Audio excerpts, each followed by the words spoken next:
मनुष्य के बारे में कहा जाता है, अगर गिरना चाहे तो वो असुरों से भी नीचे गिर सकता है और अगर उठना चाहे तो वो देवताओं से भी ऊपर उठ सकता है। मनुष्य ही एकमात्र प्राणी है जो भगवान तक पहुंचने की दूरी प्राप्त कर सकता है। ये मैं नहीं कहती, ये हमारे शास्त्र कहते हैं। नमस्कार मित्रों, मैं आपको एक नई श्रृंखला की ओर ले जाना चाहती हूँ जिसका नाम है भगवत गीता की सीख। इस श्रृंखला में आपके साथ श्रीमद् भगवत गीता के विभिन्न अध्यायों से जुड़ी शिक्षाओं को साझा करने की कोशिश करूँगी। हम जानने की कोशिश करेंगे कि हर अध्याय हमें क्या सिखाता है, उसका सार क्या है और हमारे जीवन को कैसी दिशा दे सकता है।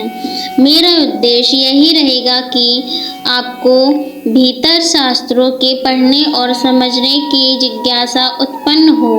जय श्री राधे कृष्णा मित्रों, आपका हार्दिक स्वागत है राधा कृष्ण भक्ति चैनल पर। हम आपके जीवन को सकारात्मक प्रेरणा देने की कोशिश करते रहेंगे। हम आपसे आग्रह करते हैं कि इस वीडियो को अंत तक ज़रूर देखें। अगर आपको हमारी वीडियो पसंद आए तो चैनल को सब्सक्राइब करके कमेंट में जय राधे कृष्ण ज़रूर लिखें, ताकि हमारे प्रेरणादायक वीडियो सबसे पहले आप तक ज़रूर पहुँचे। चलिए आगे बढ़ते हैं मित्रों।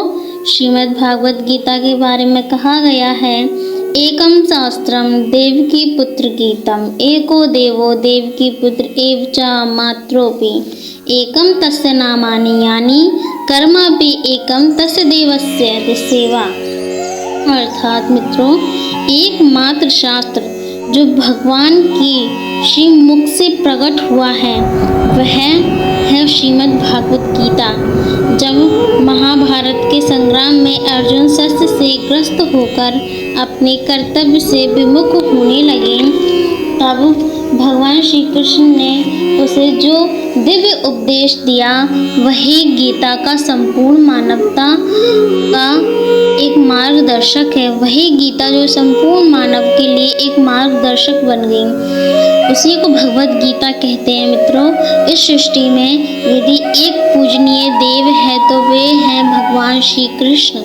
यदि कोई एक मंत्र है तो वह है उनका नाम। किंतु यहाँ अनेक लोग भ्रम में पड़ जाते हैं। वे सोचते हैं कि एकमात्र नाम कृष्ण कृष्ण का ही उच्चारण करना चाहिए, परंतु श्री कृष्ण श्रीमद् भागवत गीता में स्वयं कहते हैं, उत्तिम काक्षरम ब्रह्म व्याहरणम मां मनुष्यणम, मेरा वास्तविक नाम ओम है।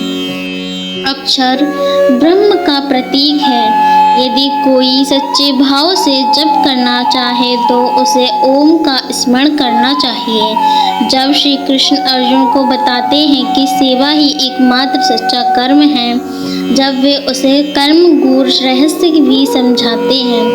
सेवा केवल कर्म नहीं बल्कि प्रभु की आराधना है, प्रभु की भक्ति है, जो जीवन को धर्म, ज्ञान और मुक्ति की ओर ले जाती है। तो चलिए मित्रों, शुरुआत करते हैं। गीता को समझने से पहले, श्रीमद् भागवत गीता के सार में प्रवेश करने से पहले कुछ महत्वपूर्ण शब्दों को जान लेना आवश्यक है। वे शब्द जो बार बार इस दिव्य ग्रंथ में आते हैं और जिनका नाम गूढ़ अर्थ गीता में विस्तार से बताया गया है। इसलिए सबसे पहले मैं इन शब्दों का आशय समझाने का प्रयास करूंगी। जब भगवान श्री कृष्ण ने अर्जुन को ज्ञान दिया तो पहले उन्हें ज्ञान के योग्य बनाया। अर्जुन एक बहादुर और पराक्रमी योद्धा था, लेकिन बाहरी युद्ध के लिए पर्याप्त नहीं था। उसे अंतरालीकरण के युद्ध के लिए तैयार करना आवश्यक था। श्री कृष्ण द्वारा दिया गया ज्ञान केवल जीविका के संघर्ष से लड़ने के लिए नहीं है, बल्कि जीवन के संघर्षों से जूझने के लिए है।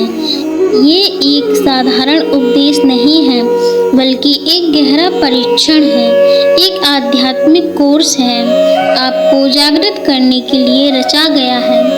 कई लोग तो सोचते हैं कहकर ये टाल देते हैं, गीता को सीमित कर देते हैं कि इसमें तो लड़ाई की बात कही गई है, इसमें तो युद्ध की बात कही गई है, अर्जुन को विजय दिलाने की बात कही गई है।